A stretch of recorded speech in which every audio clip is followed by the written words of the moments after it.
sí, si me lo permite, pues primero que todo, como te digo, agradecerte y segundo, pues darle las gracias a todas y cada una de las personas que están ingresando. Yo sé que el doctor Locino es un referente muy importante de la reproducción equina a nivel obviamente de Argentina, pero también a nivel de Latinoamérica. Sé que el doctor Locino ha hecho cosas muy importantes y es un referente muy importante para todos los veterinarios que manejan la reproducción. Para hacer una introducción un poco más profunda, digamos, del doctor Locino, el doctor es profesor asociado de producción equina 1 y 2, es director del Laboratorio de Producción Equina, director de la Maestría en Producción Equina, Departamento de Producción Animal de la Facultad de Agronomía y Veterinaria de la Universidad Nacional de Río Cuarto en Argentina. Docente de grado y posgrado, invitado y orientador de alumnos de grado y posgrado en universidades e institutos de América Latina, Europa, Asia y Medio Oriente. Evaluador de proyectos de investigación nacionales e internacionales y de revistas científicas internacionales de la especialidad. Evaluador de carreras de medicina veterinaria, grado y posgrado para la Comisión Nacional de Evaluación y Acreditación Universitaria, CONEAU. Editor de 13 libros y autor de 5 capítulos de libros, publicaciones científicas y divulgación técnica. Más de 350 conferencias y cursos de capacitación de grado y posgrado para veterinarios en Argentina, Brasil, Uruguay, Chile, Paraguay, Perú, Ecuador, Colombia, República Dominicana, Nicaragua, México, Estados Unidos, España, Portugal, Qatar, China, y es consultor nacional e internacional de programas de producción y reproducción equina, en particular biotecnologías reproductivas, manejo y análisis de sistemas reproductivos. Doctor, de verdad que es un súper honor tenerte con nosotros, orgullo de Latinoamérica para el mundo. Así que, doctor, yo más bien me quedo ya calladita y te doy paso. Le vuelvo a pedir a las personas que estén pendientes de sus micrófonos y cámaras apagadas. Sigue, doctor, bienvenido. ¿Es para mí o para Pucho que estaba llamando por ahí? Vos Para decime ti, cuándo puedo doctor, empezar. para ti, doctor. Ok, bueno, Empieza ya, arrancamos doctor. entonces. Dale tranquilo. Ok, díganme si ven la pantalla ahí. ¿Ahí la Sí, ven? sí, doctor, ya se ve grande, completita con los tres caballitos, las tres yeguas, perdón. Ok. Bueno, muchas gracias por tu introducción. No hacía falta que leyeras todas esas cosas, pero bueno, igual te agradezco y les agradezco que me hayan invitado a este ciclo y a hacer estas cosas que, bueno, es una pena tener que hacerlas en estas circunstancias, pero tomando algo positivo, yo creo que esto nos va a servir a todos, nos une a la gente que estamos haciendo más o menos lo mismo, que tenemos afinidades, así que ojalá esto quede en una época de post-pandemia y sigamos haciendo estas cosas que nos sirven a todos. Así que muchas gracias. Me alegra ver en la lista lo que vi recién, muchos alumnos, exalumnos, mucha gente de América Latina. He andado por ahí durante muchos años y espero seguir dando vueltas por ahí. Y lo que voy a comentarles, esto es una charla informal, son algunos comentarios y experiencias respecto a un tema que en principio puede ser muy amplio, como la aplicación e interpretación de métodos complementarios de diagnóstico en reproducción equina. Entonces, lo que me gustaría es, para que no se haga tan largo, que tengo mala fama respecto a eso de hablar durante mucho tiempo, para que no se haga tan largo, voy a tratar de definir el escenario. Las yeguas, solamente las yeguas vacías, y dentro de las yeguas vacías, las yeguas problema, porque podría ser método de diagnóstico en yeguas preñadas, en fin, distinto tipo de categoría.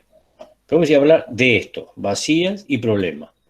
Y cuando hable de métodos complementarios de diagnóstico, la idea no es hacer una lista de todo lo que hay, de todos los papers que reportan métodos, o de todo lo que está en cualquier libro medianamente bueno, sino que es hablar de una especie de rutina clínica no desde la ficción universitaria, sino lo más parecido a la vida real, lo más parecido a lo que yo he hecho durante muchos años. Entonces, esa es un poco una definición del escenario, y esta es también una definición de cuál es nuestra hoja de ruta para esta hora y media que estaremos aquí juntos, que es básicamente definir qué tipo de yeguas, sobre qué tipo de yeguas vamos a comentar estos métodos, algo del examen ginecológico. No voy a hablar de examen ginecológico, no, porque no es el tema, sino es una introducción para la pregunta del punto 3, que es ¿para qué podemos usar el laboratorio como apoyo de diagnóstico? Y por último, ¿qué muestreos son los de rutina y en qué casos? Con algunos ejemplos. Esa es mi idea. Vamos a ver si sale. Igual, antes de empezar, me gustaría meter algún bocadillo epistemológico. Este es James Maxwell, considerado uno de los 3 grandes científicos del siglo XIX y uno de los 3 más grandes físicos de la historia, junto con Newton y Einstein. O sea que es un tipo de una envergadura impresionante. Yo tengo una gran admiración por él.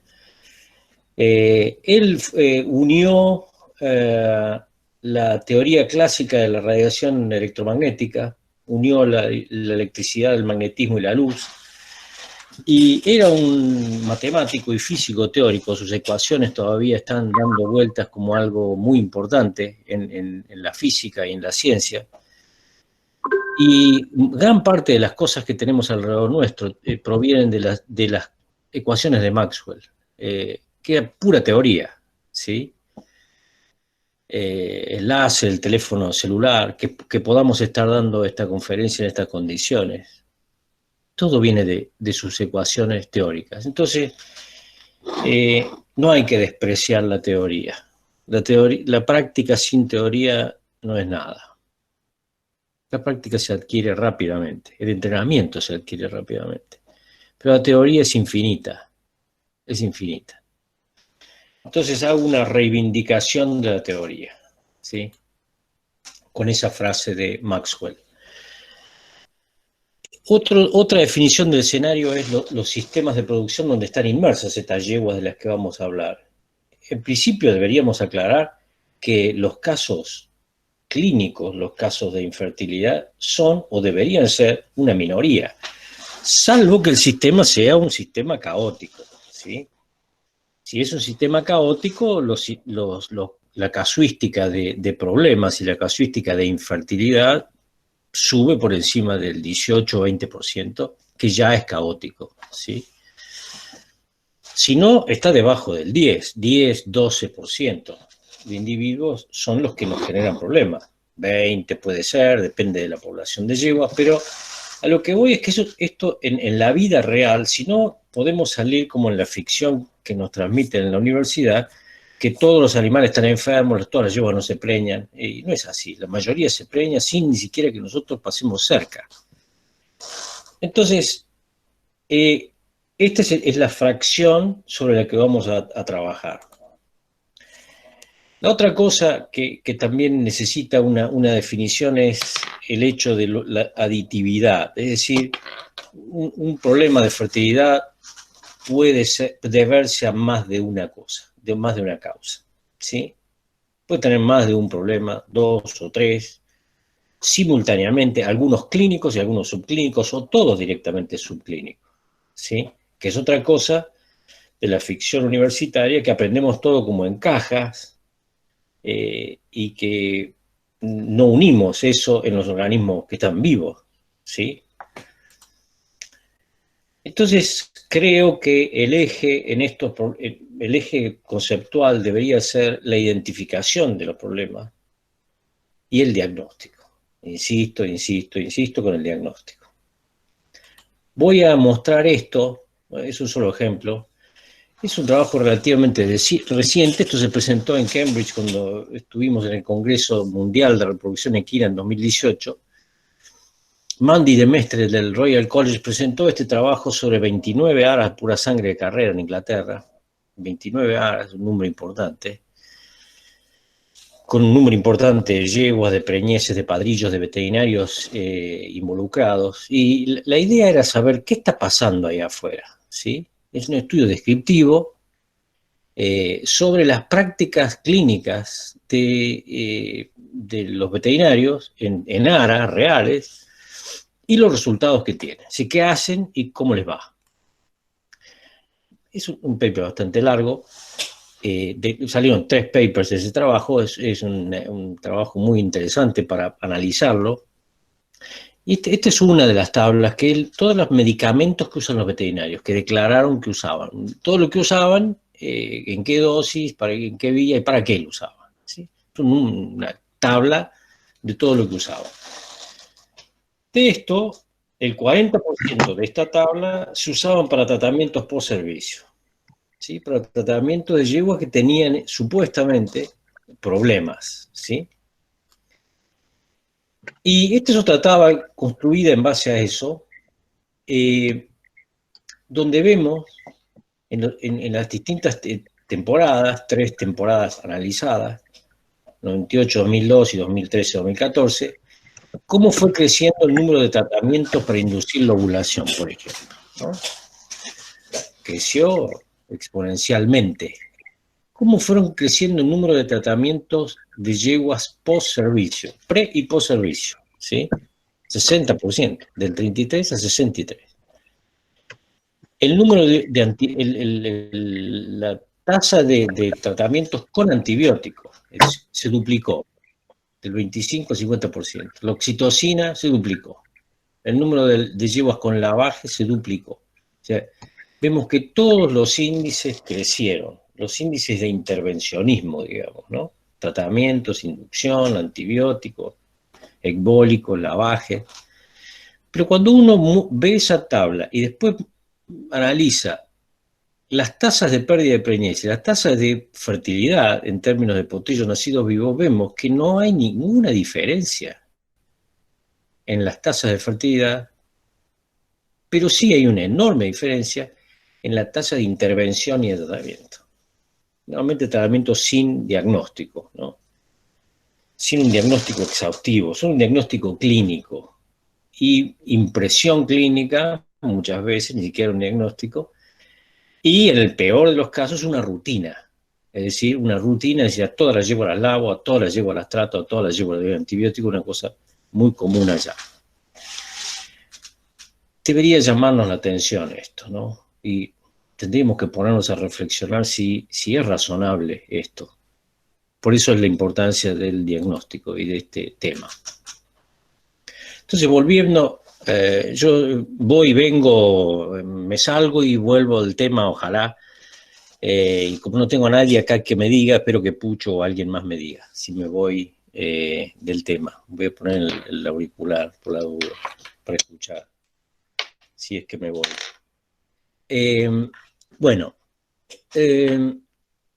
cuando uno tiene un grupo de yeguas, yo me hago el semáforo este. Este semáforo representa, por lo menos a mí me ayuda a representar, bueno, ¿qué grupo de yeguas son estas verdes? Las verdes son yeguas que se preñan, son fértiles, y lo único que tenemos que hacer es no arruinarlas, no arruinarle la vida ni la fertilidad. Un manejo razonable, con un control razonable, y en lo posible, ojalá, un plan. Son yeguas, esto es la mayoría de las yeguas en la mayoría de los sistemas, son verdes, se preñan sin ayuda del veterinario, ni de nadie. Si el sistema es medianamente controlado y no es tan caótico, son la mayoría.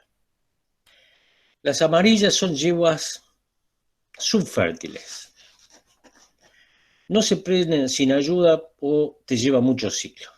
En esas se preñan. Es decir, tienen una fertilidad comprometida, pero no son infértiles, que son las rojas, ¿no? Estas dan un poco de trabajo, inclusive pueden preñarse más tardíamente, aumentando el número de ciclos, gastando más semen, energía, tiempo, en fin. Y las rojas son minoría, como pongo ahí, para mí normalmente no excede entre el 10 y el 15% de una población hasta problemática, diría. Pero con estas hay que trabajar, con estas hay que renegar, y estas son las que te enseñan cosas, si uno está dispuesto a aprender, ¿no? Entonces vuelvo a este grupito y llego así y me pregunto, bueno, ¿cuál es cuál? ¿De qué color es cada una de estas? ¿Cómo lo sé? ¿Cómo sé antes de empezar un programa o después que termine un programa? ¿Cómo sé cuál es el problema? Entonces yo hice esto no es un test de daltonismo, sino que me ayuda a mostrar lo que quiero decir, que están estos tres grupos y hay otro grupo de las que no sabemos. Las yeguas fértiles pueden pasar a ser subfértiles y de ahí pueden pasar a ser infértiles o pueden pasar a ser infértiles directamente. Es el clásico digamos, discurso que uno escucha y dice, no, pues, no puede ser que esta yegua no se preñe, se preñaba siempre. Sí, bueno, pero eso es lo que quiero demostrar, que no es estático. Se preñaba siempre y ahora dejó de preñar. Y sí, muchísimas cosas le pueden pasar para que pierda ese atributo. Una yegua subfértil puede pasar a ser infértil, es la vía natural, ¿sí? Esta es la vía natural de la edad, ¿sí? Fértil, subfértil, infértil. Con suerte, si trabajamos, podemos revertir esto y transformar una yegua subfértil en una yegua fértil. Sí, esto se puede hacer. Esta es la parte que nos da un poco de trabajo y más satisfacción. Esta la podemos revertir. Todas las reversiones las pongo con línea de punto. Hay que trabajar ahí. Sin trabajo es difícil. No digo que es imposible, pero es difícil. Pero esta puede volver a ser subfértil y puede volver para atrás. Puede volver. Por ejemplo, una yegua que tenga un tumor de célula de la granulosa. Una yegua que se preñaba, que era fértil, y de repente pasa a ser infértil. Ni siquiera pasa a ser subfértil.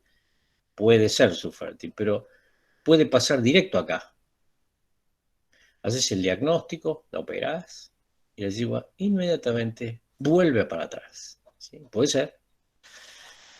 Y esta, la que no sabemos, ese es el punto. No sabemos dónde meterla. ¿Sí? Una yegua que no se preñó, 3 ciclos, ahora vamos a ver. Pero lo que quiero mostrar con esto es que la fertilidad es un proceso dinámico e inestable. La fertilidad es como la felicidad. ¿Sí? A ver, ¿dónde iba? Entonces, este es el escenario, ¿no? Lo que voy a llamar yeguas problema. Una yegua no preñada, acá en Argentina le decimos vacías, ¿sí? Por eso aclaro, no preñada o no gestante, hay otras formas de nombrar estas yeguas en América Latina. Inseminada o servida en 3 o más ciclos y con un semen de un padrillo de fertilidad probada. Muchas de estas yeguas se agrupan en algunas de estas categorías, yeguas que son referidas a nosotros, yeguas viejas, y muchas veces ya por viejas pasan a ser problemas, lo cual en general es verdad. Entonces, salvo que sea una emergencia reproductiva, que es una cosa rara, porque la fertilidad en principio no está considerada la pérdida de la fertilidad como una emergencia en sí misma, hay tiempo para pensar y hay tiempo para diseñar algo y hay tiempo para decidir cosas. O sea, esto lo tomo como una ventaja, como una fortaleza, que uno no puede andar a lo loco para ver qué va a hacer con una yegua apurándose. Otra cosa que tenemos que considerar es que es posible que la yegua no tenga nada, ¿sí? Y que esa infertilidad quizás sea un mal diagnóstico o un cero diagnóstico, o que se deba a otros factores que no tengan nada que ver con ella, ¿sí? Porque si no, uno ya cuando le pone el cartel de problema está como atribuyéndole algo intrínseco a la yegua, y no es así. Deberíamos recordar que la infertilidad idiopática en humanos, es decir, la infertilidad de no tengo idea por qué, es la causa número 1, ¿sí? En humano, con todos los recursos que tiene. Imaginen veterinario. Entonces, yo empezaría por el examen clínico, nunca por el médico brujo, haciendo una danza como este hombre por ahí, inspirándome a ver en qué me parece que puede tener o cuál es mi experiencia. Como es verdad que los casos se repiten muchísimo en la vida real, pero no es bueno pensar así, no es bueno, porque se te van a escapar mucho. Hay que considerar muchísimo los factores de riesgo, ya vamos a ver por qué. Hay que tener claras las herramientas que yo tengo para hacer diagnósticos y las que no tengo. Las que no tengo también tienen que estar dentro de la consideración, porque uno no puede tener todo lo que existe para hacer un diagnóstico. Uno tiene algunas herramientas, ¿sí? Que en general para algunas cosas son suficientes y para otras son completamente insuficientes. Son entonces las que no tengo, pero sí las conozco. Que alguien más la tiene o a que alguien más puedo referir, hasta dónde llego con eso. También hay que considerar que hay otras puede haber herramientas que yo no conozca, ¿sí? Entonces, antes de decir que no se puede, que no existe, que no es posible, habría que ponerse a, no sé, estudiar un poco, preguntar. Ya vamos a ver, al final voy a mostrar algunas herramientas un poco sofisticadas, pero solamente como un ejemplo. Y también hay que considerar que no todo es práctico y que no todo es barato. O sea, bueno, yo entiendo que la practicidad y lo barato es como el eje. No es el eje para mí, pero bueno, hay mucha gente que le da mucha importancia a esto. A mí me importa que sea bueno el programa. Si me resulta impráctico, es un problema mío. Lo que me importa es que la llevo se preñe, no que trabaje poco, ¿sí? Entonces, volvamos a la yegua vacía. ¿Cuáles son los datos objetivos? Hay que diferenciar siempre esto. Mientras más nos metemos con los sistemas de diagnóstico, empieza a haber una carga mayor de subjetividad por la interpretación que hacemos de eso. Pero la edad que tiene es la edad que tiene. Está bien que interpretamos la edad por los dientes, o por la ficha clínica. Si nació en un día y un año, es esa la edad, ¿sí? No depende de una opinión mía o de una interpretación. Y los 3 factores, la edad, la raza y el estado, son factores de riesgo, que es lo que yo decía antes. Por eso no es una cuestión de hacer una fichita como en la universidad, así llenarla y no darle bola. Son importantes, cada una de ellas. Podría hablar un rato de cada una de ellas, no lo voy a hacer, pero podría hablar un rato de cada una de ellas. Lo que quiero es remarcar la importancia que tiene. Recién después pasar al examen clínico, que es otra cosa, ¿sí? El examen clínico es una intervención. En la raza, de edad y el estado es observar. Lo otro es intervencionista. Y el primero, o sea, el primer dato objetivo es fácil, es rápido y es barato. O sea, no hay excusa para no hacerlo bien. El examen clínico es otra cosa. Yo puse una complejidad de 1 a 10. Bueno, una complejidad de menos de 5 en un examen clínico de infertilidad no me gusta mucho. De 5 a 10 está bien. Tiempo, poco, no lleva tanto tiempo. Y el costo, bueno, es muy variable. De 1 a 10. 1 puede ser que hasta que con una ecografía pueda arrimarme mucho a un diagnóstico en algunos casos. Entonces, estos datos objetivos hay que darle importancia, ¿sí? El estado, la edad, 30 años tenía esta yegua.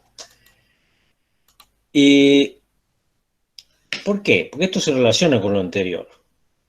Porque una yegua que está en nuestra consulta por infertilidad, una yegua que es problema, por la definición que dimos recién, también nos sesga, primero al decir problema, que el problema es de ella, y segundo, es que es un problema reproductivo, del tracto reproductivo. Entonces hay que tener en cuenta estas cosas para el examen clínico general. Y después, en la parte ginecológica, básicamente lo que vamos a ver es la integridad estructural y integridad funcional del tracto. Dos cosas, ¿sí? Que es un concepto, es estructural y funcional. Tenemos que unirla, pero en la exploración tiene que ser con ese objetivo. Hay muchas cosas que vamos a explorar, que vamos a investigar, que no se ven, ¿sí? Ni se ecografían. No podemos pensar que con un ecógrafo vamos a resolver la mayoría de los problemas. El ecógrafo ayuda y está bien y es espectacular y a mí me encanta, pero tiene un límite, ¿sí? Yo entiendo que por ahí la herramienta que cada uno tiene, sí, pero es una herramienta que tiene un límite, es como un martillo, ¿sí? Sirve para una cosa y para otra no. Entonces vamos a explorar muchas cosas que no se ven, que están debajo de la superficie, y los diagnósticos son inferenciales por esa razón, porque son indirectos, ¿sí? Al ser indirectos, ser inferenciales, entra una cosa en el medio, como una cuña así mental, que es la interpretación, ¿sí? Y no puedes interpretar si no tenés teoría. Ahí está frito. Puedes colectar una muestra bien, si tenés práctica, pero si no tenés teoría, no te sirve nada haber tomado bien la muestra, porque no podés interpretarla, que es el punto crítico, ¿sí? De ahí va a salir el diagnóstico, no del muestreo. Entonces, la etiología de una falla reproductiva, si es verdadera, que hay que ver si es verdadera, puede ser un problema reproductivo en el tracto, puede ser un problema sistémico, puede ser un problema clínico, puede ser un problema subclínico, y la mayor causa, la causa número uno, lo pongo ahí, es la edad, ¿sí? O el envejecimiento. Es un factor muy crítico en esta secuencia fertilidad, subfertilidad, infertilidad. El ambiente tiene un rol importante y el semental también, pero ya dijimos que esto lo habíamos dejado aparte para este análisis, ¿no? Otra cosa que tenemos que ver en nuestras aproximaciones al diagnóstico es hasta dónde podemos ir nosotros frente a nuestro paciente. Es una limitante intrínseca, es la nuestra, ¿sí? En lo técnico profesional, porque tiene que ver con la tecnología que tengamos, los conocimientos que tengamos y el entrenamiento que tengamos, ¿sí? Ahí está la primera limitante que tenemos, que es nuestra. Y la segunda no es nuestra, ¿sí? Depende del paciente y depende del cliente. Las dos cosas. Entonces, esto va a marcar hasta dónde podemos jugar este juego nosotros, hasta dónde podemos ir, que no es menor, ¿sí? Que también es una cosa que hay que pensar. Cuando yo decía ahí en esa diapo donde estaba la mula con el cría, que había tiempo para pensar, bueno, estas son cosas que tiene que pensar. Entonces, si ya empiezo a establecer un escenario, bueno, esto va a determinar sí o sí lo que debemos saber y lo que debemos saber hacer. Dos cosas. Una cosa es tener la teoría, sé lo que hay que hacer, pero nunca lo hice, normal, estamos complicados. Porque no podemos terminar el ciclo, ¿sí? Esta lista yo creo que es personal, creo que es ineludible, es una lista que yo aconsejo a mis estudiantes que hagan esta lista. Por años he aconsejado que hagan la lista. ¿Sí? Estas cosas son las que yo sé hacer. No sé escuchar, sé hacer. Y es una lista que uno de alguna manera tiene que tratar de ponerle el tilde, ya lo sé hacer. La mayoría de estas cosas no se enseñan en las universidades, no se aprende a hacer prácticamente nada en las universidades, por desgracia. Entonces, en el mejor de los casos uno conoce, en el mejor de los casos, qué habría que hacer, pero en general el saber hacer, el entrenamiento, el salir directamente a un cliente, en general no, porque en general eso requiere años de entrenamiento. Requiere que empecemos a hacer esas cosas desde el primer año, algo que en general no ocurre. Por supuesto que si no, nosotros vemos lo que sabemos, y lo que no sabemos no existe, ¿sí? Entonces, aproximándonos un poco más a la praxis, a mí me gusta estas secuencias, digamos, ¿no? La observación, después la exploración, y después, primero, cuando observamos ya tenemos que interpretar. Cuando exploramos, que es el paso 2, también tenemos que interpretar. Cuando muestreamos, si es que muestreamos, puede que no, si es que muestreamos, también tenemos que interpretar. Quiere decir que el entrenamiento es no solamente en el examen físico con el animal en sí, sino es un entrenamiento intelectual. Es doble. Bueno, esa es nuestra profesión. Si no, la gente haría los diagnósticos por internet y nos llamarían a un veterinario. Entonces, cuando uno tiene sus pacientes y decide que va a hacer un examen ginecológico, que es lo razonable, hay que evitar la manía de abalanzarse con el ecógrafo al tracto reproductivo, ¿sí? Eso no, por ahí no. Lo primero es una foto general, ¿sí? Es la observación. La observación tiene que dominar la ansiedad, no importa que estén apurados, pero para observar hay que saber qué hay que observar. No ponerse a mirar una yegua o hacer un video. El estado general, categorizarlo, ponerlo en la ficha, el grado de conexión o desconexión como tiene esta, ¿sí? Porque esta es una yegua que tiene PPID, que después vamos a ver, que una de las características es la desconexión, ¿sí? Por la gran cantidad de opioides, de beta-endorfinas que tiene circulando. Conexión con las otras yeguas, en el grupo, cómo se mueve, si claudica, si le duele, cómo se mueve. Cómo se maneja en el grupo, cómo come, en fin, cosas que hay que mirar solamente. Tratando de sacarse de encima a alguien que esté conversándote o dejar el teléfono de lado, aunque sea un ratito, no pasa nada, no va a morir porque apague el teléfono, pero esto requiere concentración. Y después recién viene la exploración general, que es el examen clínico que uno hace siempre.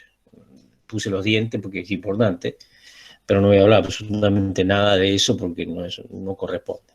Un examen clínico general. Observar y explorar. Recién después vamos a ver la exploración ginecológica, específica. Y después recién vamos a ver si vale la pena muestrear o no, o si vale la pena hacer alguna prueba diagnóstica, que es otra cosa. Una cosa es un muestreo, otra cosa es una prueba diagnóstica. Entonces, esta exploración ginecológica, no voy a hablar de este es el examen clínico, bueno, lo primero es saber si la yegua está preñada o está vacía. No importa lo que digan. Y crítico es saber si está ovulatoria o anovulatoria, si está ciclando o no está ciclando. Básicamente, buscar un cuerpo lúteo, ya saben todas esas cosas. Y recién después empezar a ver qué pasa con la conformación perineal, ecografía, fluido, no fluido, edema, la vaginoscopía, cervix, si tiene orina, si tiene pus en la vagina, ojalá una endoscopía, si tiene úlceras, si tiene adherencia, si tiene quistes, en fin. Estas cosas que uno explora, mientras mejor explora, mientras más herramientas usa, más datos tiene, pero no hace falta hacer siempre la misma rutina, uno va a ir orientándose y sí estaría bueno que tengan un esquema de su examen clínico y qué herramientas van a usar. Después que hice esto, me pongo a pensar, hice el examen general y observé, me tengo que poner a pensar de vuelta. Me pongo a pensar, ¿qué voy a hacer? ¿Voy a tomar muestras o no voy a tomar muestras? ¿Me sirve el laboratorio o no me sirve? O ya no me hace falta, ¿sí? Quizás en algunos casos no me hace falta. Veo por vaginoscopía que tiene el cervix destruido, tiene una incompetencia cervical, entonces no voy a salir a tomar ninguna muestra. Eventualmente, si quiero saber si tiene una endometritis, sí, pero sí que el problema es este. Puede tener otro, además, ¿sí? Puede tener síndrome metabólico y además un desgarro cervical, que suele pasar. Pero a lo que voy es esto. Hay que pensar qué muestras voy a tomar y si voy a tomar muestras. Entonces, después de esta exploración y observación y de tiempo que hay que darse, la idea es que uno tenga una orientación, esté orientado. A veces uno termina desorientado. No hay nada que te oriente a hacer nada. Está bien, es frecuente eso. Pero quizás no, quizás estés orientado a ver si estás orientado más a que es un problema de manejo de la yegua. Por ejemplo, que están sirviendo la yegua, inseminándola, y la yegua está anovulatoria. Parece un chiste o una cosa obvia, una cosa que no sé por qué digo esto, pero lo he visto decenas de veces. Yeguas con infertilidad y yeguas que están anovulatorias, transicionales, es decir, están receptivas, están positivas al recelo, al tajeo, las sirven o se inseminan y no se preñan, entonces el problema es la infertilidad de la yegua, y es el manejo, no hay ningún problema, la yegua no tiene ningún problema, lo único que está tratando de comunicar es que no hagan eso con ella. Entonces, el manejo sí es un problema, pero no hay un problema de fertilidad real, es un problema de manejo. O un problema sistémico, que en el examen general y la observación podemos orientarnos, o un problema netamente ginecológico, o todos al mismo tiempo. Puede ser, puede ser. Pero en principio, de estos tres primeros pasos, uno podría estar orientado, pero puede que no. ¿Por qué digo conviene estar orientado? Porque métodos complementarios hay muchos, muchísimos. Entonces, ni siquiera esto es una lista completa, es una lista más o menos práctica de lo que se puede hacer como rutinas, digamos, ¿no? Frente a una sospecha clínica, ¿qué muestra tendrías que tomar? Fíjese que no es nada complejo, las muestras que tiene que tomar. Y sí, ¿qué técnica voy a pedir para que hagan con estas muestras? Para corroborar si esto presuntivo, digamos, se confirma o no.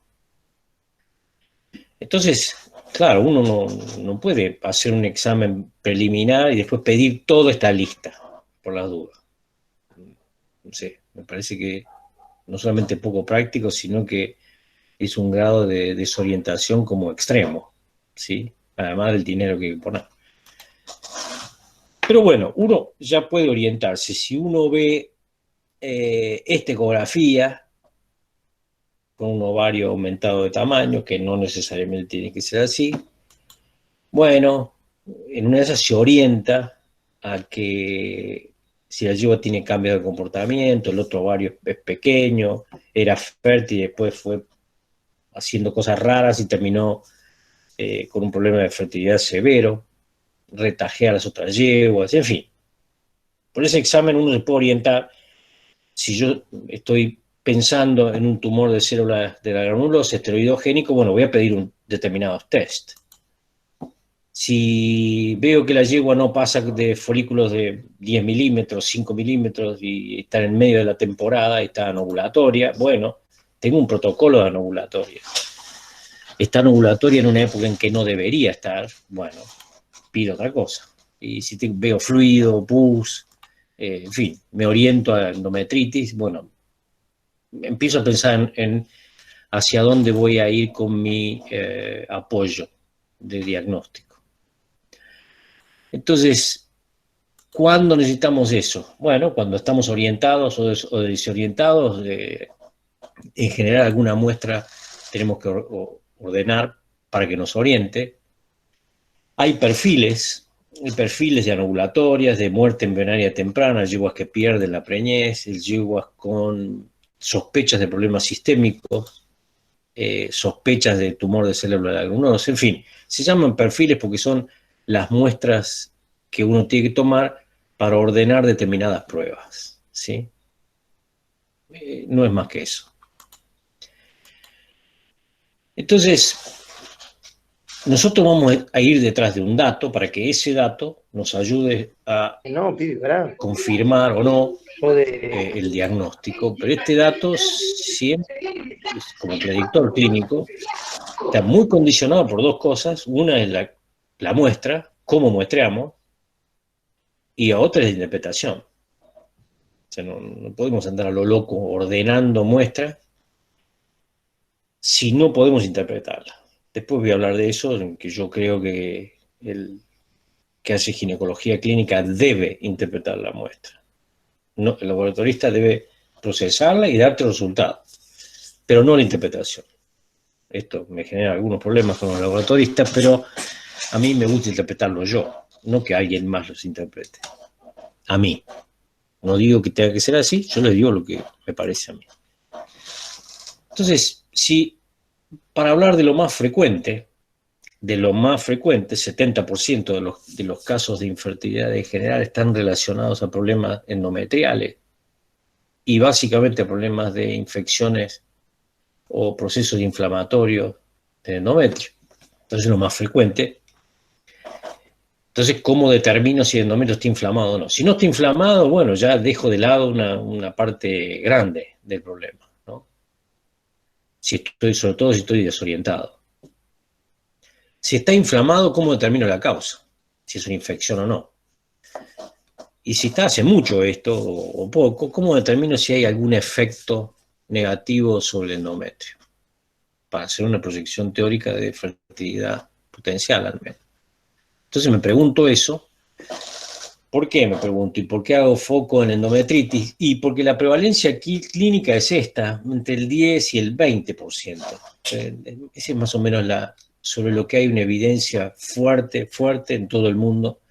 Reportado es una prevalencia clínica. Ahora, de la endometritis subclínica, la verdad que no lo sabemos. Porque endometritis subclínica las yeguas parecen normales. No tienen fluido, no tienen edema y tienen una endometritis profunda, ¿sí? Que con los métodos de diagnóstico convencionales que tienen una sensibilidad muy baja, como el ecógrafo o el hisopado, nos pasan por delante y no nos damos cuenta. Entonces la subclínica realmente no lo sabemos, seguramente mucho más alta.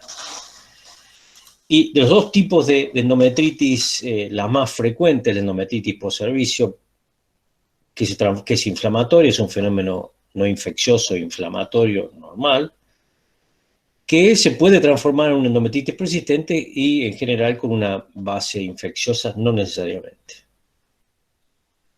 Por eso es que me focalizo un poco en esto, y como siempre hemos asociado la endometritis a estos dos factores, factores intrínsecos de la yegua, de mala conformación, la edad, como estos dos casos, o también factores que tienen que ver con el semen en sí mismo, como una invasión de antígenos impresionante y que el endometrio reacciona.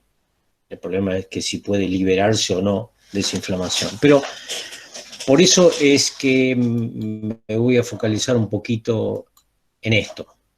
Entonces, un muestreo ginecológico, la mayor parte de ellos tienden como objetivo a ver o a corroborar si el endometrio está inflamado, y si está inflamado, cuál es la causa. Básicamente es eso, no es mucho más que eso, es bien simple.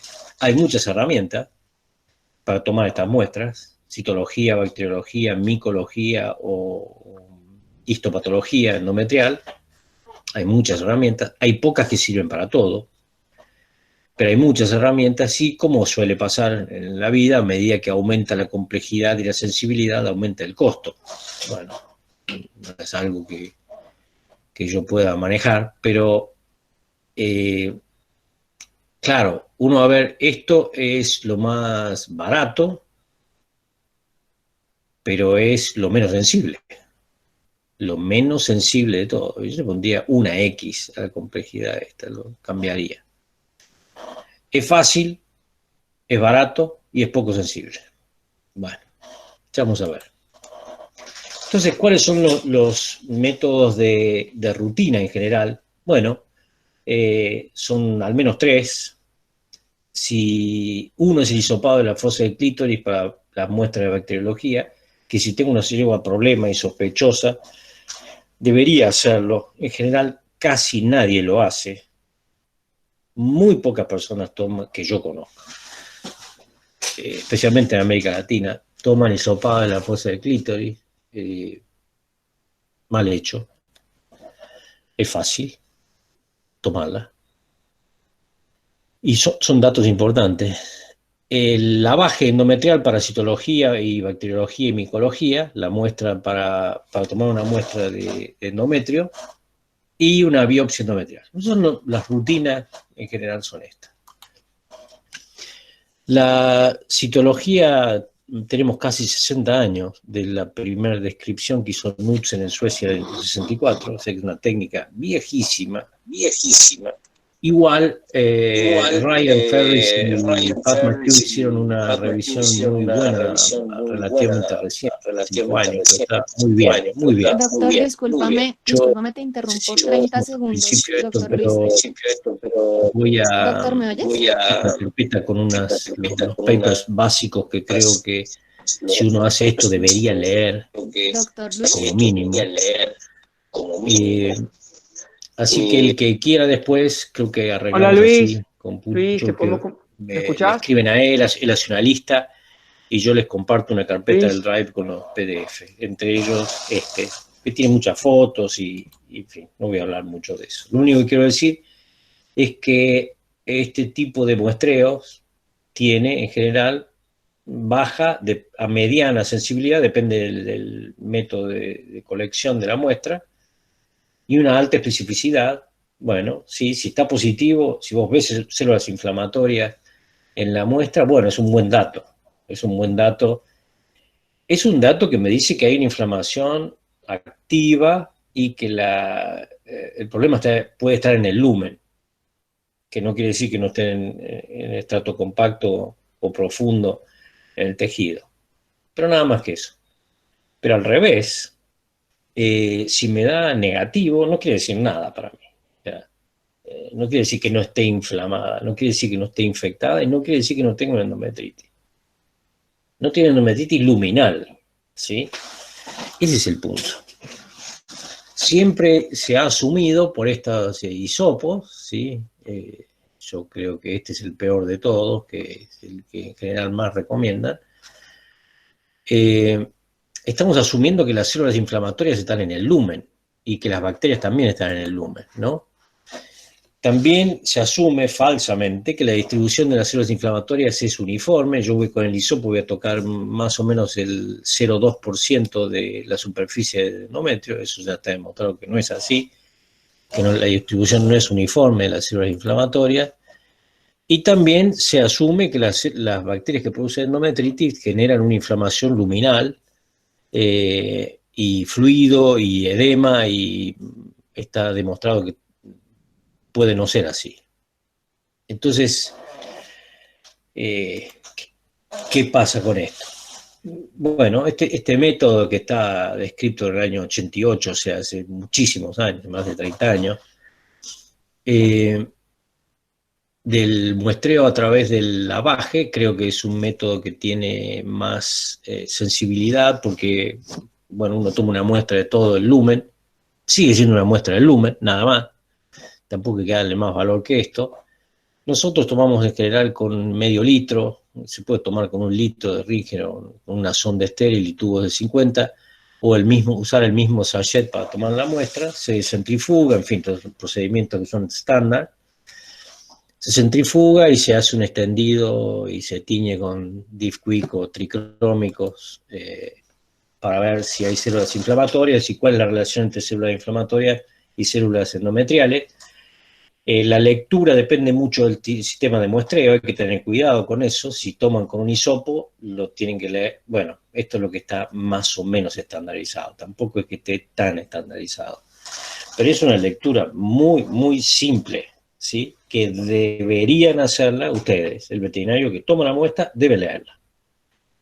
No acepto que venga una muestra de citología de un laboratorio con el diagnóstico. No lo veo directamente, ¿no?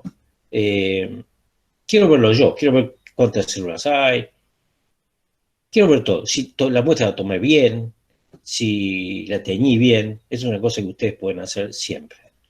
Y es muy recomendable hacerlo. Y si no, que alguien le haga el slide, que lo tiñe y que se los den y ustedes lo leen.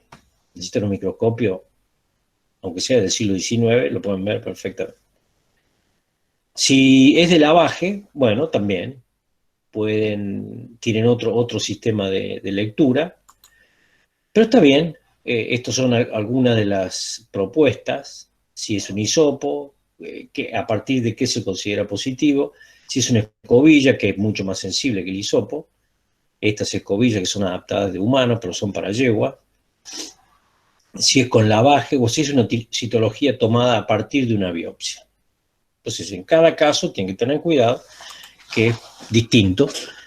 Y claro, las sensibilidades y las especificidades y el valor predictivo de esto, que es lo que en realidad me interesa, cambia completamente. Fíjense, el hisopado cubierto, la especificidad, la sensibilidad es 0,3. Es 0,3. Versus el lavaje, que es 0,7, o la biopsia, que es 0,8. ¿Sí? Tiene que tener en mente eso. Entonces, en resumen, ¿qué haría con esto? ¿Lo haría? Sí, haría una citología. La citología está bien porque me orienta, es una cosa simple, rápida y barata. Lo haría en este orden, ¿sí? Sabiendo que cada vez que me alejo del 1 voy perdiendo sensibilidad, ¿sí? Ya me puedo engañar. La interpretación la tienen que hacer ustedes, si el valor clínico es aceptable, si es positivo, si está positivo, bueno, ya algo me está diciendo. Si es negativo, no tiene ningún valor clínico para mí, ninguno. De cualquier manera, el gold standard para la determinación de la inflamación endometrial sigue siendo, por ahora, la biopsia endometrial, ¿no? Ahí vemos dos muestras con una inflamación aguda y una inflamación crónica profunda y una inflamación aguda endometrial. Esto es un dato categórico, ¿no? Entonces, eso es para ver si el endometrio está inflamado o no. Bueno, las muestras que tomo son esas, y el procesamiento es ese, es una cosa estándar. Otra cosa es cuando uno quiere determinar el agente causal. Este es otro partido, digamos, porque aquí depende no solamente del tipo de muestreo, de la interpretación, y aquí sí que dependemos del laboratorio fuertemente, ¿sí? Si bien hay muchos lugares en el mundo que hacen sus propios cultivos, de hecho el laboratorio de Colorado, de la universidad, ellos hacen sus cultivos, muchos ARAs hacen su cultivo, muchas clínicas hacen sus cultivos, sus propias yeguas. Y aquí vemos que en los 3 puntos que son importantes, el muestreo, el transporte y el procesamiento en el laboratorio, tienen una variación, un rango. Yo puedo muestrear por hisopado, por lavaje o por biopsia para bacteriología. Lo puedo transportar en distintos medios. Lo más común es el Stuart o el Amis, pero bueno, se puede transportar en otros medios. Refrigerado, más tiempo, menos tiempo. Y en el laboratorio uno va a indicar en general un cultivo de la época de Pasteur, o va a indicar otro tipo de procesamiento con técnicas moleculares que no es una rutina, todavía. Entonces, ya con el muestreo tenemos cambios muy importantes en la sensibilidad y en la especificidad. La especificidad es alta en todas, pero la sensibilidad cambia radicalmente, digamos, ¿no? Por eso me pregunto si es razonable seguir pidiendo una yegua que tenga hisopado negativo como un criterio de ingreso. No me dice nada a mí. Un hisopado negativo no me dice nada. Puedes entrar una yegua con coli, con Streptococcus epidemicus, con pseudomonas, y el cultivo te da negativo, si tomaste con un hisopo. Con un lavaje también. O sea, no creo que sea razonable. Es mejor que nada, pero creer que eso me está diciendo que es una yegua que está ok, que está apta, por lo menos yo no. Uno de los problemas es es un problema hasta cierto punto, pero uno de los problemas es que en general hacemos cultivos solamente aeróbicos, que la identificación pocas veces se hace con género y especie. En general te dan el género, una cosa que odio profundamente, que me den el género solamente. Quiero saber el nombre y el apellido de la bacteria, qué bacteria es y qué sensibilidad tiene, es importante, ¿sí? Pero esto es muy difícil en un laboratorio. Y en general lograr un laboratorio confiable tampoco es tan fácil, por lo menos no me ha resultado fácil a mí. Sin embargo, la lista de malos, este es un orden de frecuencia, la lista de malos es muy pequeña, digamos, ¿no? La lista de los malos conocidos, son los sospechosos de siempre, está descrito, son estos 6, 7, 8, y el 70-80% es esto. Entonces, es simple. Coli y un estreptococo, una cosa muy fácil de hacer. Por eso mucha gente lo está haciendo ello.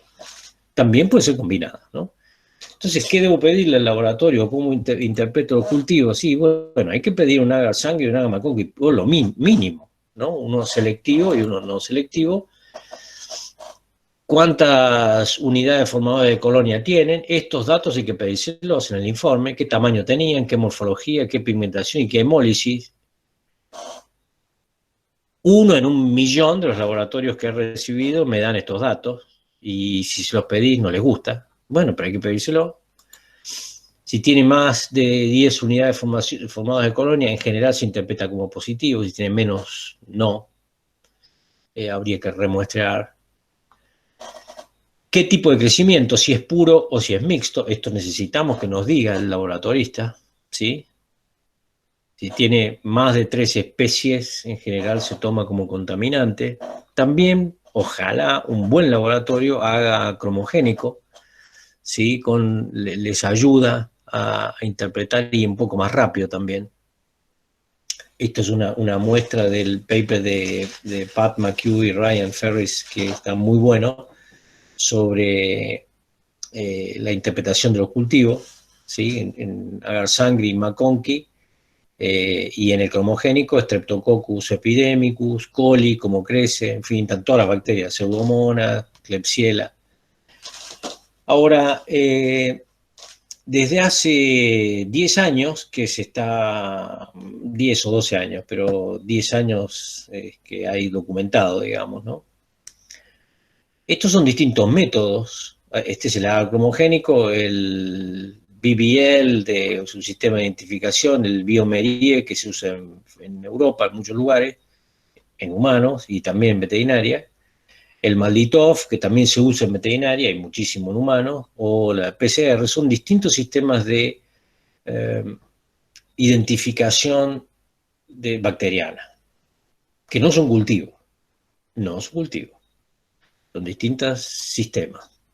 La PCR en tiempo real es solamente una de ellas, y empiezan a aparecer nuevos géneros y especies que no como única especie de bacteria, que no estaban asociados a infertilidad en la yegua, también especies de hongos, virus y micoplasma. Lo único que cambiamos es el método y la sensibilidad del muestreo, no cambiamos otra cosa. Entonces es como, me pregunto si es una lista de nuevos culpables, empiezan a aparecer distintos grupos genéticos de las mismas bacterias, en general resistentes, también distintos tipos de virus y micoplasma asociados, ¿sí? Otros géneros que no estaban en la lista de los malos conocidos, como el Enterococcus, asociado a endometritis en grado de pureza, un Corynebacterium muterequi, en fin. Es como para pensar, no en los casos en que son sencillos y se resuelven, sino en los casos en que los cultivos te dan negativos, los cultivos estándar, y vos ves clínicamente que la yegua está con un proceso agudo inflamatorio, en principio asociado a algo infeccioso, pero que no puedes saber qué tiene. Bueno, es los métodos de detección. Es los métodos de detección, eso, y hay muchos ya ahora. La otra pregunta que surge es si es estéril el endometrio de una yegua fértil. Yo me baso en humanos, una charla que di estos días también sobre microbioma, pero en humanos es una discusión que está desde 1900, desde esta discusión, Y hoy ya existe un mapa, un mapeo del microbioma del tracto reproductivo de la mujer, desde el líquido folicular, las bacterias del fluido folicular, a las bacterias que hay en el oviducto normal y en el endometrio, y hay mapas de frecuencia, ¿sí? Desde flora vaginal hasta el oviducto y el folículo, el humano. En caballos, es algo de lo que se venía hablando, pero por lo menos en mi shock fue 2010 en Lexington, en Kentucky, en el ICER de Lexington, donde se presentó, Ryan Ferris presentó el primer estudio haciendo PCR de endometrio, de yegua y cultivo. Esto continuó en 2014, esto fue en Nueva Zelanda, 2018 en Cambridge, hace 2 años, se presentó 5.400 unidades taxonómicas operacionales, fueron identificados en las muestras de yeguas normales y fértiles, ¿sí? Con una especie de presentación en sociedad del microbioma uterino de la yegua, sustentado en estos resultados, digamos, ¿no? Esto es del 2019, es un trabajo que compara la flora vaginal, uterina y placentaria de muchas especies, de humanos, de caballos, pandas, primates, bovinos, ovinos y caninos, tratando de ver si hay alguna patrón que en distintos sitios del tracto reproductivo que compartan géneros y por qué, si regulan el pH, en fin, qué están haciendo ahí. Y fíjense que se toma como eje el humano, pero y todas las demás especies, esto es microbiota vaginal, en realidad no es microbioma, sino es microbiota, porque es específico de un lugar, está mal ahí, o bueno, no está mal, pero por lo menos no es la definición que yo uso. Capaz que ellos usaron esa definición, ¿no? Pero la yegua y la mujer, en estas dos especies, es donde obtuvieron todas las muestras hay una analogía importante en el microbioma uterino, el microbiota uterino, y en el placentario. ¿Sí? En estas especies no obtuvieron, pero sí en la yegua y en las mujeres. Entonces, esto es del último meeting de medicina reproductiva en Leipzig el año pasado. Este es el libro de ese meeting, donde una de las conferencias era si el uso de herramientas o metodologías de biología molecular empezaba a ser algo razonable en las yeguas problema. ¿Sí? Entonces se está hablando de esas cosas. Todavía no digo que salgamos a hacer PCR a todas las yeguas, pero se está hablando de estas cosas. Entonces, ¿cómo determino el efecto sobre el endometrio? Bueno, con histopatología endometrial. Esa es otra muestra que para mí es en extremo importante en la yegua problema. Porque además de esa muestra hago el cultivo y hago la histopatología. Somos solo una muestra. Cuando uno ve lo que es el endometrio, la placenta de una yegua normal a los 120 días de preñez o una yegua con endometriosis y ve la histología del endometrio, bueno, se da cuenta de por qué uno debería hacer esto en las yeguas problemas y por qué estas pierden más fácilmente. Entonces, si es una sospecha de un problema local ginecológico y la rutina, lo que yo les decía al principio, no es que se acabe aquí, es larguísima digamos, la lista de las cosas que uno puede hacer. Esto es lo que yo haría, ¿sí? Citología, bacteriología, biopsia, es lo que hacemos de rutina. Ahora, aditivamente tengo que pensar qué pasa si además sospecho de un problema sistémico, un problema con micronutrientes, de atonía o inercia uterina, que está recién descrito. Hay un paper de Benja Burberti reciente. Enfermedades metabólicas, infecciosas, parasitarias o combinadas, ¿sí? Llevas con piroplasmosis, con anemia infecciosa o con otras enfermedades y que pueden indirectamente influir en la fertilidad. Voy a basarme en los test que voy a mostrar ahora, en este paper de Diane McFarland, que es relativamente nuevo, es de diciembre del año pasado, que también va a estar en la lista esta que doy. Es un paper que está muy bien. Y los dos problemas a los que voy a referirme son los dos problemas más frecuentes metabólicos en los caballos. Uno es el síndrome metabólico y otro es la PPID. El síndrome metabólico es el problema endocrino, la endocrinopatía más frecuente en los caballos. ¿Qué es el endocrino más frecuente? Calcula que es una prevalencia del 30%. Porque la obesidad es un problema en los caballos. La obesidad en caballos estabulados, que lleva no solamente a crear un fenotipo determinado, sino que el problema más grave no es la infertilidad, sino que es la laminitis. Es un problema recientemente descrito, no hace muchos años, pero es un problema que el número de publicaciones crece año a año, y si uno mira las fotos con este crusty neck, de tipo de cuello, el abdomen, la laminitis, no es raro ver este tipo de yeguas, especialmente en algunas razas que derivan de razas como más susceptibles, como las que tienen el origen los caballos españoles, por ejemplo los criollos. Igual, el fenotipo, como vamos a ver, no siempre estos son fenotipos extremos de este síndrome. Estas dos yeguas que parece que están muy bien, tenían las dos sobre 100 el valor de insulina, cuando lo aceptable es hasta 20, y uno las veía que estaban bien. Lo que pasa es que estaban anovulatorias. Tenían un problema de fertilidad severo, entre otras cosas, además de la edad, que tenían más de 20 años, ¿no? Pero no hace falta que se vean mal. ¿Hola? No sé si alguien me estaba hablando. Todo bien, seguí tranquilo.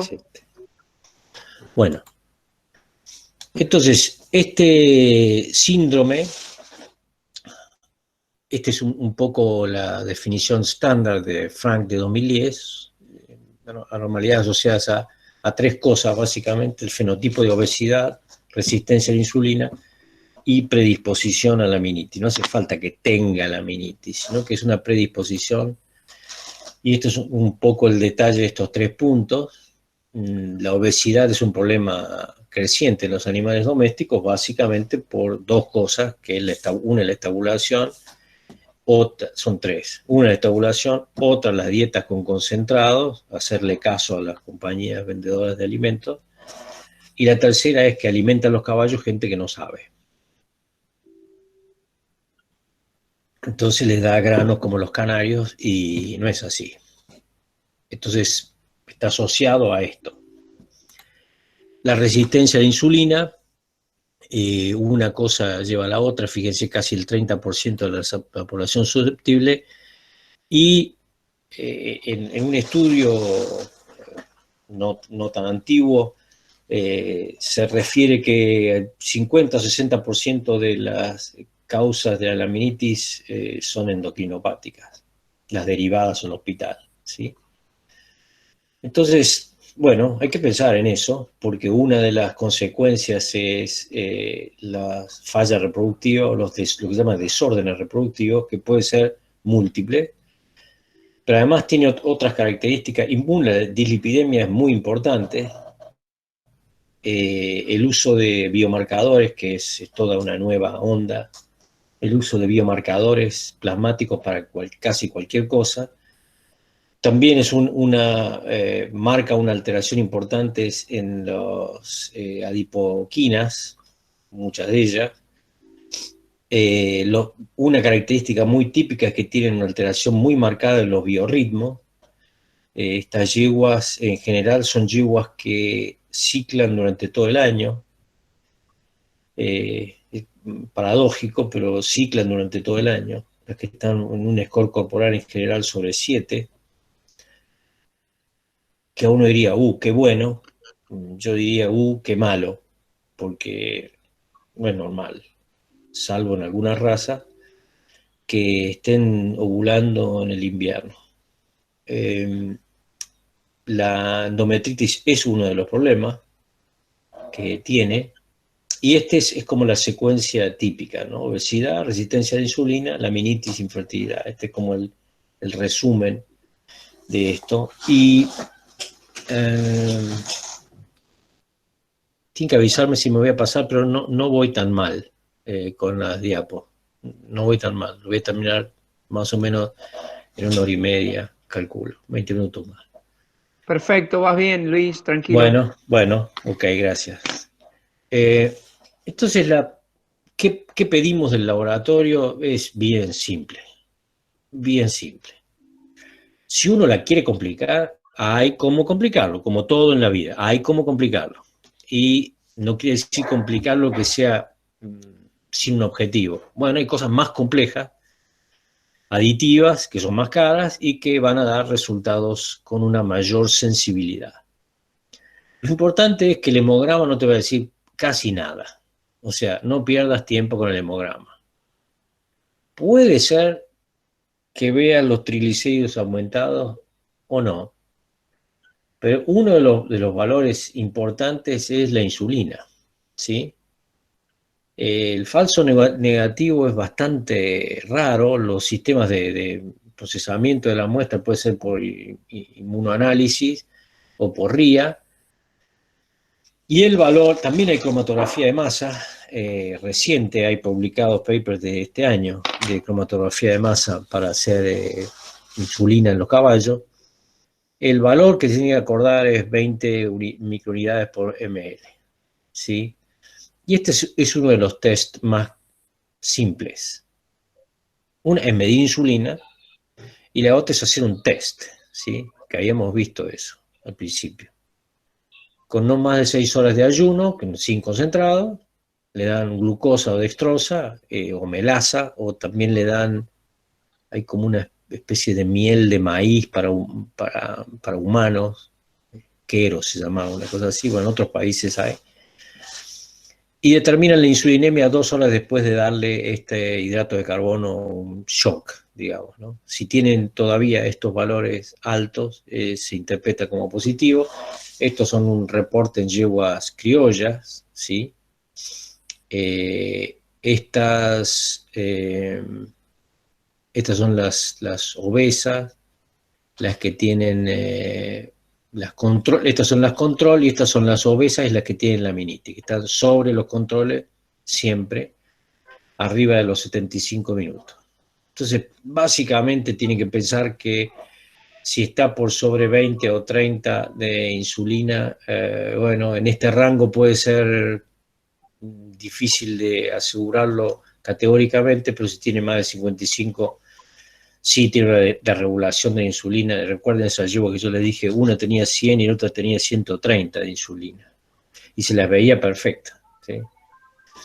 Que es una cosa difícil de decirle al dueño, que tiene un problema metabólico que afecta a la fertilidad y que tiene que ver también con la dieta. Y no tanto con andar haciendo cultivos. Hay test de tolerancia a la insulina, test dinámicos que se hacen, digamos, son test que necesitan tomar más de una muestra, pero bueno, también dando glucosa e insulina y viendo cómo baja debajo de la curva. Bueno, esto es antes del tratamiento y después del tratamiento. Son test muy simples. Yo les voy a poner estos papers en la carpeta. Estos son dos artículos, uno de agosto del año pasado y otro de diciembre, sobre manejo del síndrome metabólico equino en Inglaterra, donde tienen muchísimo, y Estados Unidos también tienen mucho, porque sobrealimentan. Y este otro es interesante porque empieza a asociarse este problema a líneas genéticas, especialmente a razas. Dentro de algunas razas, como decían los españoles, que son particularmente susceptibles a esto, además de la mala alimentación, ¿no? Este es uno de ellos. A veces uno ve estas yeguas obesas con problemas de fertilidad y no asociadas directamente a la laminitis o al dolor, con endometritis persistente. Y uno empieza a mejorar clínicamente con dietas y tratamientos, especialmente ejercicio, y muchas de estas yeguas empiezan a mejorar. O sea, no hace falta que hagamos prácticamente nada con su endometritis, empiezan a mejorar sus ciclos, empiezan a mejorar su fertilidad, haciendo poco, digamos, es una cuestión de manejo. Pero por eso es importante el examen clínico que habíamos dicho al principio, identificar que es un problema sistémico. Aunque tenga una endometritis, quizás el origen es un problema sistémico. Y el otro es la disfunción de la parte intermedia de la hipófisis, también llamado pepeideo Cushing equino, mal llamado. Esto es otra endocrinopatía, ¿sí? Dopaminérgica neurodegenerativa, de neuronas del hipotálamo. Esta señal dopaminérgica que inhibe la secreción de la pars intermedia, los melanotropos, se ve afectada degenerativamente, básicamente por la edad, y genera una disfunción, que es una pérdida de la inhibición. Vamos a ver ahora un video de esto. 13 a 35% de los caballos mayores de 18 años tienen PPID en algún grado, ¿sí? Y esta es una enfermedad sistémica, neurodegenerativa, muy asociada al Parkinson en humanos, de hecho el tratamiento es el mismo, que puede generar problemas de fertilidad y es un problema sistémico. Y que encima tiene una respuesta al tratamiento aceptable, entre aceptable y buena, digamos, ¿no? Pero la gran mayoría permanecen sin diagnóstico. Entonces esto es un poquito lo que pasa.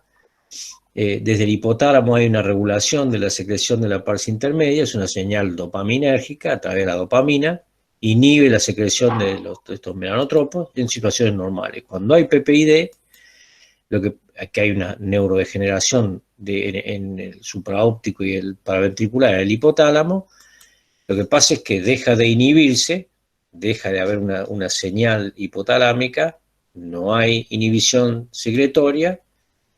Entonces, si esta no tiene una inhibición secretoria, hay una producción y liberación descontrolada de péptidos de la pars intermedia, ¿sí? Casi todos derivados de la propia melanocortina, entre ellos ACTH, alfa MSH y beta endorfinas, que son estos péptidos bioactivos, que generan estas cosas.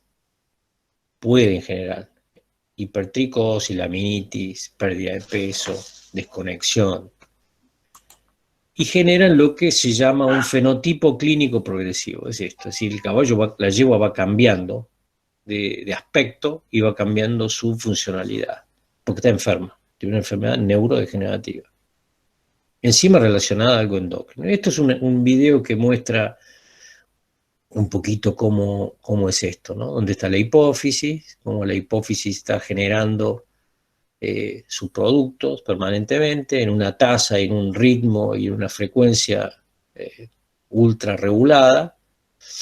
Es un mecanismo neuroendocrino y bueno, y todo el organismo está como girando en base a esas señales. Estas señales tienen que ver en particular con esto, que es la pars intermedia. Estas son las neuronas de hipotálamo. Estas son las vías por donde, bueno, el neurotransmisor actúa inhibiendo, controlando la liberación de estos péptidos, entre ellos ACTH, a una tasa regulada que tiene mucho que ver con la estación del año, con la temperatura exterior, con el eje de rotación de la Tierra, en fin, con cuestiones de adaptación al medio, con el crecimiento del pelo, con el metabolismo de los hidratos de carbono. Es un regulador. Entonces, el punto crítico es es la dopamina, ¿sí? Este es su receptor. Y este es un poco el resumen del modo de acción normal. Cuando empieza a producirse una desregulación por un estado neurodegenerativo, ¿qué es lo que pasa? Aumenta esta inhibición, no actúa porque no tiene el medio de frenar, entonces la parte intermedia empieza a producir, como no está regulada desde el hipotálamo, a producir y liberar mucha mayor cantidad de péptidos bioactivos. Y termina en una hiperplasia, y termina en lo que se llama un adenoma de la parte intermedia, en un estado avanzado, y esta es la cantidad de péptidos bioactivos que la yegua empieza a tener circulando. Estos péptidos bioactivos son los que generan ese fenotipo clínico progresivo. Enorme cantidad de ACTH, enorme cantidad de beta-endorfina.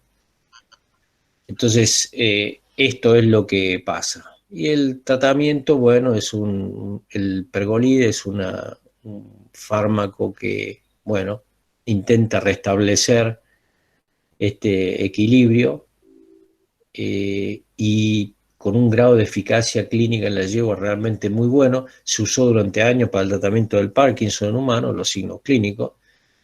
No se usa más porque tenía algunos problemas secundarios, pero sí se utiliza muchísimo en las yeguas. Pero esto es un poco para ejemplificar.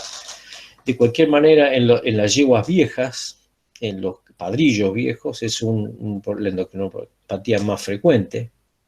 Hay, por suerte, ahora recientemente bastante información sobre esto. Los signos clínicos tienen que ver con esto que veíamos de los péptidos. Una cosa interesante de ver cómo desregula la prolactina y las yeguas estas tienen galactorrea, estas yeguas viejas que las ordeñas y producen leche. Si hacen eso, fíjense que debe tener más de 15 años y no hace falta que estén peludas como un oso, puede que no estén así, pero va a llevar en general a un problema de infertilidad o subfertilidad de origen sistémico. Otra vez, el hemograma no nos sirve, no da alteraciones, o sea, por eso lo pongo. Tenemos que ir a pedir cosas específicas. Lo más utilizado es el ACTH basal. Es una muestra de plasma. La sensibilidad y la especificidad no está mal. Es el test más utilizado, es el primer paso. Los altos niveles están claramente asociados a PPID si es que hay además signos clínicos, ¿sí? El cortisol aumenta esta umbral. Hay que tener cuidado porque las variaciones estacionales son grandes en el ACTH, ¿sí? Entonces, para no hacer un falso diagnóstico, se degrada rápidamente, así que hay que refrigerar apenas toman la muestra, tienen la muestra de plasma. Es muy fácil el protocolo, inclusive vienen los factores de conversión, los valores de corte, para qué considerar positivo o no, cómo se toma la muestra, si no se centrifuga, si se centrifuga. Estos son valores a lo largo del año. En negro son los valores normales de ACTH y en gris son los valores de yeguas con PPID. Es indicador, un fuerte indicador. También hay test, pruebas, como el test de supresión de dexametasona. Se utiliza cuando uno tiene una primera sospecha, ACTH. Si no está muy seguro de esto, puede hacer esto. Generalmente esto se hace en hospitales o en clínicas, es muy raro que se haga en el campo. Igual se colectan las muestras y se mandan a un laboratorio, y el test de TRH es un test de alta sensibilidad que también en general se hace en hospitales, se refieren, pero son estos tres básicamente, ¿sí? Los test que se utilizan. Y este es el test de ACTH, el de TRH, perdón, midiendo la ACTH plasmática. Lo que suele ocurrir es que 30%, eso es lo que está reportado al menos, de los yeguas que tienen PPID también tienen síndrome metabólico. Tienen las dos cosas. si puede que una yegua tenga las dos. Si tiene las dos y es una yegua, es probable que tenga más de 15 años y es muy probable que tenga infertilidad o subfertilidad y es muy probable que tenga una endometritis. Y es probable que tenga galactorrea. Entonces, si van a encarar esta yegua y tiene esto, no piensen que lo más importante es la endometritis, lo más importante es lo sistémico. Endometritis, bueno, puedes empezar a lavarla, pero si no solucionas esto, no vas a solucionar lo otro tampoco. Entonces es un cuadro comparativo de las dos, ¿sí? La laminitis suele estar presente en las dos, también la obesidad, algunos, fíjense que los tratamientos son muy sencillos, ¿sí? En este caso dieta y ejercicio, se usa metformina como en humanos, pero con resultados muy variables, pero en esta el pergolide es un tratamiento aceptable. Estos son algunos valores esperados para caballos normales, están tomados de esos papers que yo tengo para compartir, o si no, entran a este sitio web de BET Labs de Lexington y ellos tienen todos los protocolos para caballos, la explicación de cómo se toman las muestras y cómo se interpretan, tanto para caballos sanos como para caballos típicos con síndrome metabólico y PPID, ¿sí? Que es lo que medís, básicamente T4, insulina y cortisol. En fin, hay muchos de estos, inclusive biomarcadores que se están ensayando. Ya hay muchos trabajos en los últimos 2 años con marcadores de fase aguda, en fin.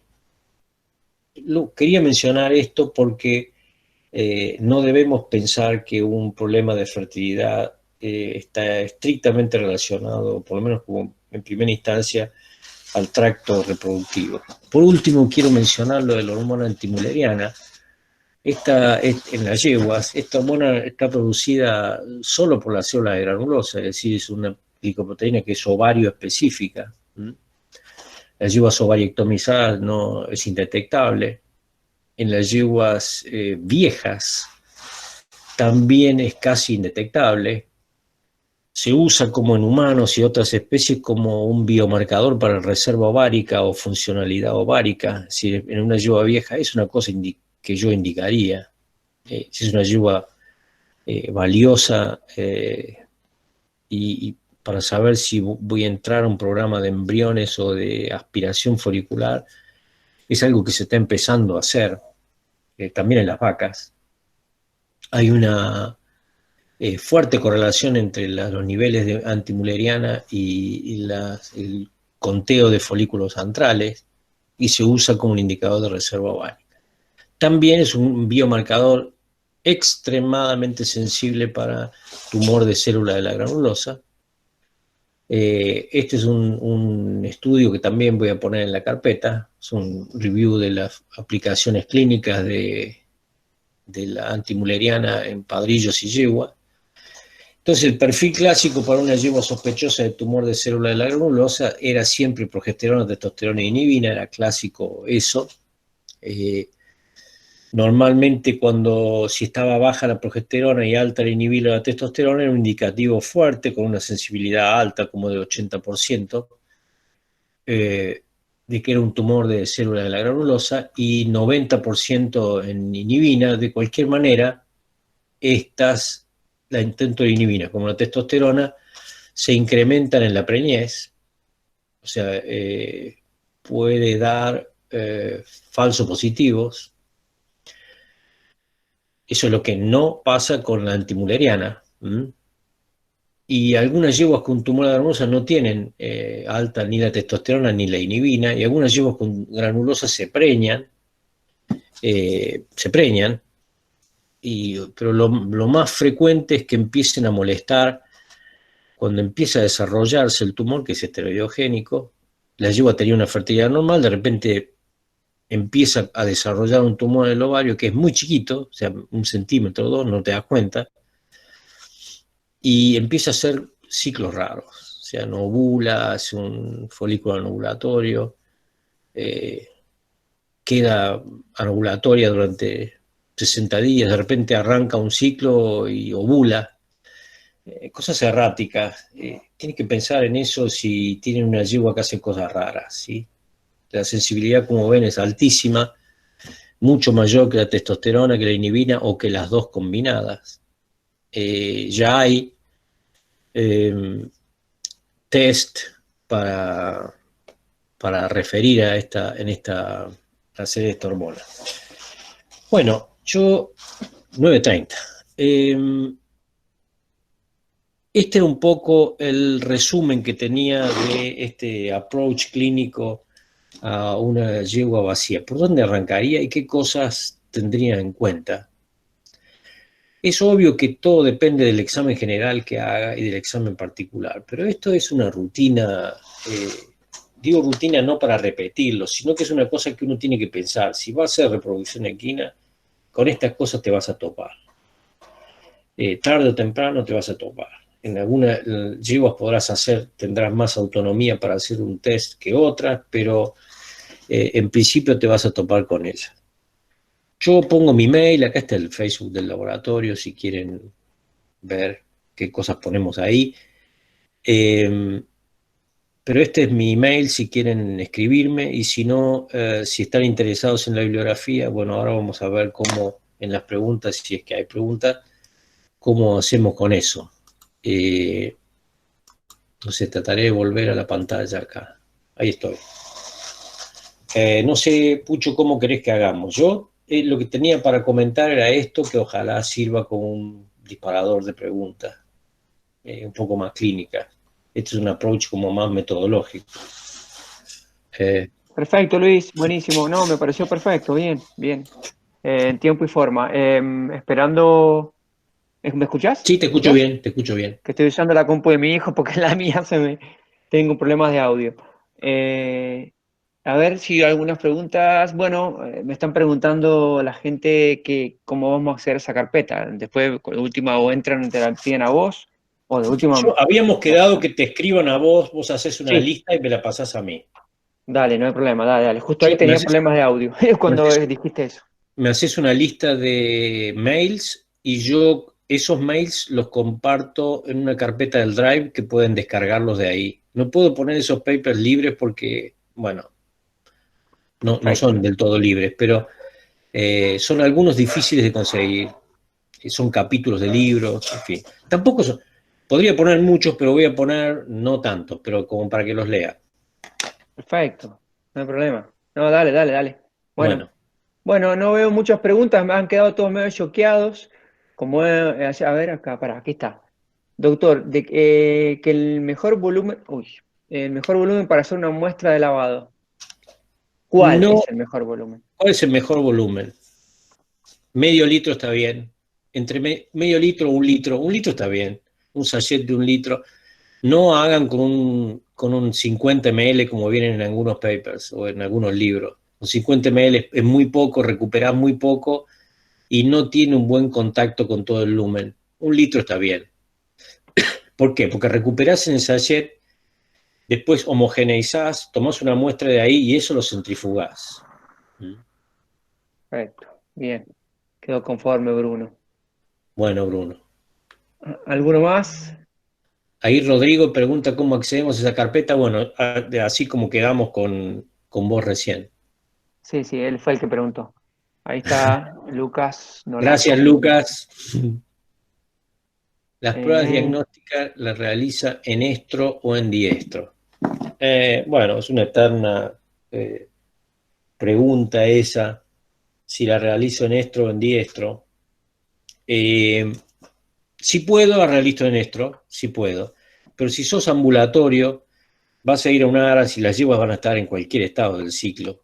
Y vas a tener que muestrear o en diestro o en estro. Lo importante es que hagas una técnica lo más higiénica posible. Si la técnica es, si la higiene que usás es buena, no hay problema con eso. Está bien, es otra cosa, ¿no? Pero la proteómica del fluido de yeguas en estro y de diestro es completamente diferente. acaba de publicarse eso, o sea, no es lo mismo, pero si vos estás buscando células inflamatorias o bacterias, bueno, idealmente sería bueno que lo hagas en estro, pero si no, si la yegua está en diestro y no tenés otra opción, hacelo, no pasa nada. Bien. Ahí hice una pregunta para que no puedo bajar.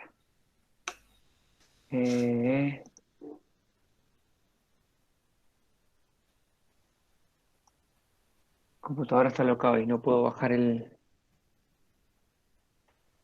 A ver si vos podés ver en la pregunta de abajo, una un poquito más abajo, que a mí por algún motivo Esperá. no puedo bajar el mouse. Francisco pregunta, ¿Streptococcus dormens en Argentina? No. He oído de él, pero claro, tenés que tener un laboratorio que te haga género y especie, y no les gusta eso, no sé por qué no quieren hacer, pero si tenés casos con esto documentados, si es un cultivo puro, está bueno reportarlo, Francisco, eso. Cada vez hay más reportes de nuevas bacterias, nuevos sospechosos, digamos, ¿no? Lo que es increíble es ver una corrida de PCR del útero de la yegua. Es muy impresionante. Bien, Yo digo todas las cosas que habremos hecho mal durante tantos años, porque esas bacterias, si están ahí, están por algo. Hay algunas hipótesis sobre cómo actúan activando la expresión de determinados genes que activan la expresión de determinadas proteínas o factores de crecimiento. Entonces, esta charla no fue terapéutica. Acabo de dar una charla de terapéutica en Brasil por esta vía hace una semana, y ahí hablaba de la terapéutica de endometritis cuando uno ya sabe que existe una flora bacteriana ahí. Cada vez que vas a dar un antibiótico lo pensás varias veces, o deberías pensarlo varias veces. Es otra cosa encarar una terapéutica sabiendo que hay una flora a favor de la homeostasis. Pero bueno, ese es otro tema de otra charla, es la terapéutica. seguro. Mirá, acá pregunta que le salió el colega Streptococcus uberis. Sí, también, Streptococcus uberis, varios Streptococcus. El tema es si están en pureza o no. Bien. Y eso es un punto. Y la otra es cómo te dio el antibiograma. Tenés que ver cuántas unidades formadoras de colonia hay, si es esa especie u otra. Si son 3 especies y una de ellas es el uberis, probablemente sea un contaminante. No lo sé bien, pero pensaría así. Rodrigo pregunta algo parecido, si una bacteria es la causal de la endometritis y se amerita tratarla. Si está en pureza y tiene más de 10 colonias y, bueno, yo pensaría que es la culpable. A falta de, por lo menos es la sospechosa principal, pongámoslo así. Bien. Mirá, ahí preguntan si estás consiguiendo la pergolide acá en Argentina. Es difícil. Bien. Es difícil conseguir el pergolide porque el que conseguíamos era de humanos y como en humanos se discontinuó, en Estados Unidos hay, pero bueno, no sé en Brasil. Brasil creo que sí hay, pero es difícil conseguir acá, sí. Ahí están preguntando sobre la parte quirúrgica, ovarectomía para tumor de célula granulosa. ¿Qué parámetro límite se considera para acceder por línea media y no por el flanco? Tasa de recuperación y fertilidad postquirúrgica. Oh, está Lucas acá, así que Lucas acaba de dar una charla espectacular de ovariectomía usando la paroscopía la semana pasada. Ojalá esté Lucas. Lucas, ¿estás por ahí o te fuiste? Si estás por ahí, es una pregunta para vos que tenés. Acá estoy. Muchísimas gracias. Gracias, Lucas. Me alegra escucharte. Igualmente, Luis querido, siempre es un placer. La pregunta era ¿cuál es el limitante de tamaño para sacarlos por el flanco, por línea media? No pregunto. Ovarectomía, ¿qué parámetro límite se considera para acceder por línea media? Sí.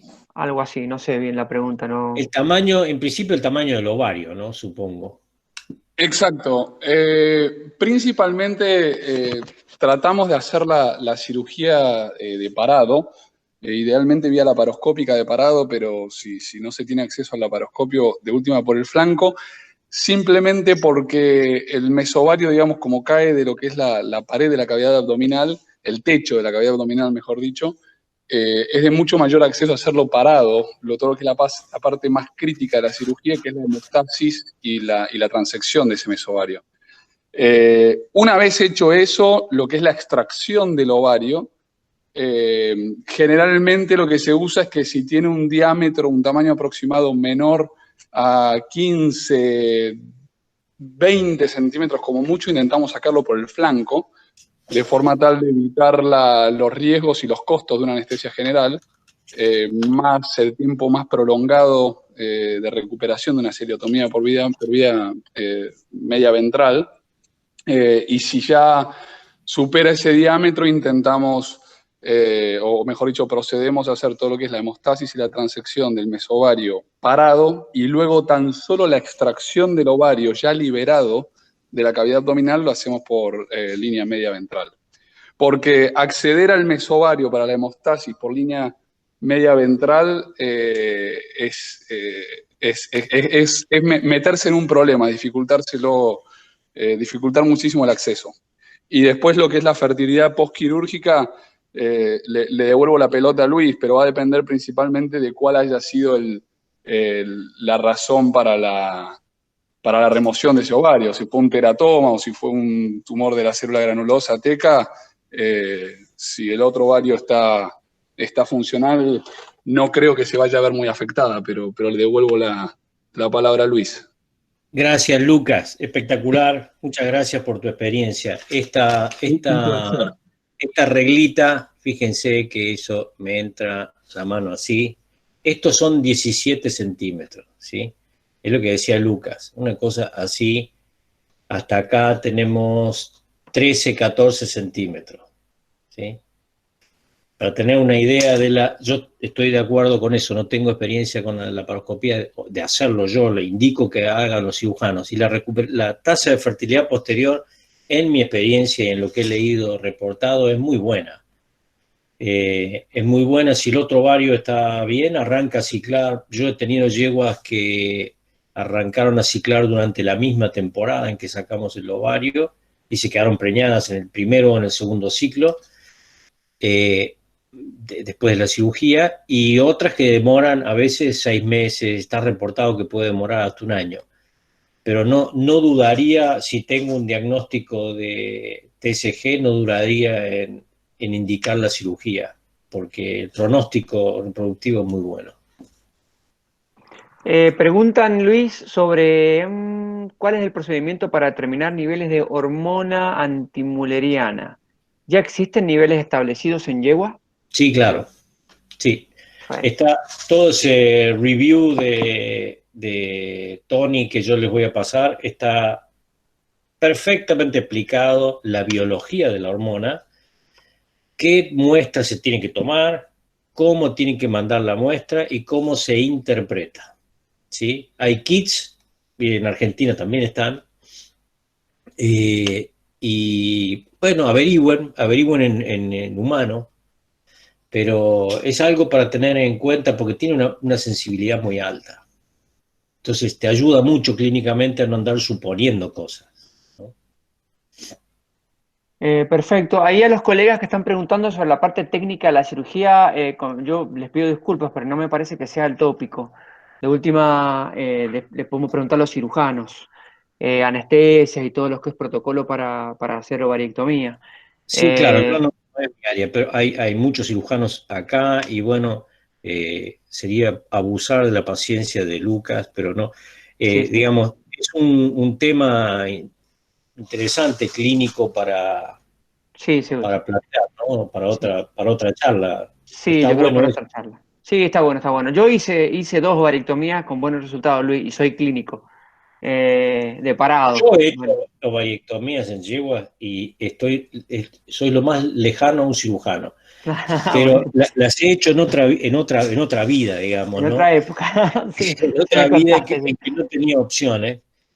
Pero sí. bueno, me sirvió para tener una experiencia de primera mano, pero no es una cosa que yo haría hoy. Y de hecho, uno ve cómo se ha ido especializando, por supuesto, las áreas de la medicina, y también en veterinaria y también en medicina equina, y yo sin dudar derivo a un cirujano, y si puede hacer la paroscopía, me encanta que lo haga por la paroscopía. Sobre todo después de ver la charla de Lucas, que me encantó. Bueno, buenísimo. La cuestión de bloqueos en oviductos, Ahí está. bueno, esta es otra cosa. Cuando al principio dije que si uno tomaba muestras o hacía pruebas, son dos cosas, ¿no? El test del misoprostol, bueno, eso, si vos tenés una sospecha clínica que la yegua puede tener un diagnóstico de bloqueo oviductal, que es muy difícil de confirmar previamente, vos tenés que hacer una prueba. Hay algunas que son quirúrgicas, pero la recientemente publicada que ha, digamos, propuesto Marco Alvarenga y el grupo de Botucatu es usar el misoprostol con una pipeta de inseminación, como si estuvieras inseminando la yegua, haciendo una inseminación profunda, poner misoprostol en las dos papilas, y tiene una eficacia clínica muy alta, reportada sobre más de 100 casos. Lo que tiene eso es que es muy simple para hacerla. Solamente tenés que poner el misoprostol en las dos puntas de la papila, en la papila. Entonces es algo que en realidad el diagnóstico es a posteriori, pero nunca vas a saber a qué se debió exactamente. Eso es lo que tiene, digamos, ¿no? Chini Bueno, me muestra a mí siendo cirujano. Mirá, Chini, bueno, tendrías que mandármela, no las pongas públicas, pero tendrías que mandármela. Chini, no sé dónde está, probablemente estés en Estados Unidos. Es ayudante, ex ayudante del laboratorio, como muchos de los que están por acá. El tratamiento es intrauterino, en realidad lo pones intrauterino, lo que hace, o lo que suponemos que hace, es una estimulación, es prostaglandina E2, es un análogo sintético de prostaglandina E, que inferimos que aumenta las contracciones del oviducto. No se hace intrauterino, pero no sé, no me parece que sea un tratamiento intrauterino, en realidad está apuntando hacia el oviducto. Llevo cíclica con probador que termina son hemorrágicos anovulatorios, ¿no? Hemorrágicos anovulatorios, ahí tenés un problema.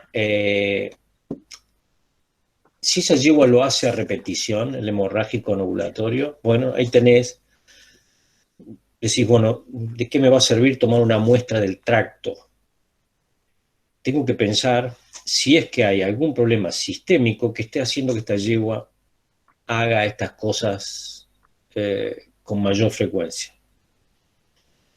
Yo empezaría por esas enfermedades que les dije, PPID y metabólicos, empezaría por ahí. Si las yeguas hacen, yo he tenido muchas yeguas que hacen hemorrágicos anovulatorios y eran positivos o a PPID o a síndrome metabólico. Arrancaría por ahí. Bruno, un abrazo de Portugal. Gracias, Bruno. perfecto. Ahí Gracias. está preguntando y preguntó por segunda vez, perdón, Emma, me preguntó por qué es importante el hisopado de la fosa de clítoris. Porque la fosa de clítoris es un reservorio de las bacterias. Tiene una flora de bacterias normales, que está perfecto que las tenga, pero las malas muchas veces se quedan ahí. Hay una alta correlación entre encontrar una bacteria en el endometrio y encontrarla en la fosa de clítoris. Lo que pasa es que la del endometrio, en general, la diagnosticás y eventualmente la tratás, pero la de fosa de clítoris no, y es un reservorio. Cuando vas a inseminar la yegua, cuando el padrillo va a montar la yegua, otra vez reinfecta la yegua. Se han aislado biofilms de coli, de pseudomonas y de klebsielas en yeguas con endometritis crónicas recurrentes, tienen biofilms en la fosa de clítoris. O sea, esto hace 50 años que se viene diciendo y no hay forma que los veterinarios den bola. Hagan un hisopado de la fosa del clítoris. Y fíjense, si tienen una endometritis, una bacteria pura, Pseudomonas o Streptococcus epidémico, aunque sea eso, si tienen el Streptococcus en la fosa del clítoris, van a tener que tomar alguna medida con el clítoris. Y después repoblarlo con una flora normal. Eso es lo que yo creo. Perfecto, Luis. Bueno, te están saludando. Me saludan muchos, un saludo para todos ustedes. Bueno, excelente. Mucha Bueno, gente. Luisito, creo que estamos. Me encantó particularmente escucharte, siempre es un placer. Tuvimos bastante gente hoy, así que bueno, contentos. Yo después voy a grabar, ahí están haciendo más preguntas. Yo después lo voy a pasar, la gente tranquila, después lo puede ver en su casa por YouTube. Así que, porque ya varios me han preguntado si quieren verlo después de nuevo, que les gustó, Bueno, así que bueno, Luis, espectacular. digo algo del Sí, por favor. hipotiroidismo. Es muy controvertido esto. Está bien la pregunta que haces. Pero no han logrado replicarlo experimentalmente haciendo tiroidectomías en la yegua, que genera infertilidad. Hay una parte de los investigadores, especialmente los investigadores más duros, que no creen en eso. Que no creen que el hipotiroidismo per se primario sea un causal de infertilidad. Y hay otra parte de la gente que es más clínica o hace investigación más clínica, que tienen un fuerte convencimiento de que el hipotiroidismo está involucrado en procesos de infertilidad. Yo estoy más de este lado, digamos, ¿no? Puede ser por mi sesgo de formación y por mis 30 años de amistad con el doctor Bob Douglas de Kentucky, que es mi maestro. Y con Bob hemos hablado muchísimo de esto, y él es una persona que está convencida de esto, y además es endocrinólogo. En realidad creo que están estas dos posiciones, y hay cierto grado de evidencias en los dos lados, que todavía no puedo decirte categóricamente desde el punto de vista académico o científico, pero yo sí le doy importancia. Esta es mi posición personal. Nati, querida, vi que estabas ahí, te mando un beso grande. Bueno, Luisito, no sé. bueno, estamos culminando. Espero que me mandes la lista y yo voy a hacer la carpeta. Dale. Y les voy a compartir. Y cualquier otra persona que quiera escribirme, estoy listo para, bueno, darle mi opinión. Perfecto, Luis.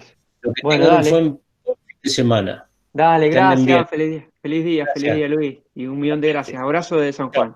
Chau, chau.